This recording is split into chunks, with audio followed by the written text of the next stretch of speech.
ఇదే కేసుకి సంబంధించి కవిత అరెస్ట్ చేసిన తర్వాత కేజ్రీవాల్ అరెస్ట్ చేశారు. కేజ్రీవాల్ కూడా కోర్టులో భంగపాటే కలిగింది.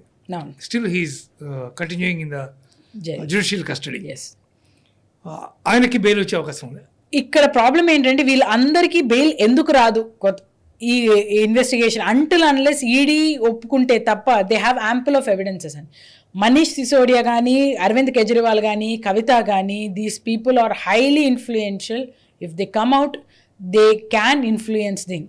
సో దట్స్ ఎ రీజన్ వీళ్ళు బెయిల్ వేసిన ప్రతిసారి వాళ్ళు రిజెక్ట్ చేసుకుంటూ వస్తారు. వాళ్ళు ఎందుకు అడుగుతున్నారంటే బెయిల్ అప్పట్లో ఈ పరిస్థితుల్లో వెంటనే ఎందుకు రాదు అంటే they have the capacity to influence. మీరు ఇప్పుడు చూసినట్లయితే ఎస్పెషల్లీ ఆ మనీ ఏదైతే ఉందో వాజ్ యూస్డ్, యాక్చువల్లీ ఆ liquor policy was related to Goa elections. So ఇలాంటి పరిస్థితులలో వీళ్ళని బయటకు వచ్చారు అంటే ఖచ్చితంగా ఇన్వెస్టిగేషన్ ఫెయిర్ ట్రయల్ జరగదు. సో అందుకని ఇప్పటప్పట్లో బెయిల్ వచ్చే ఆస్కారం చాలా తక్కువ.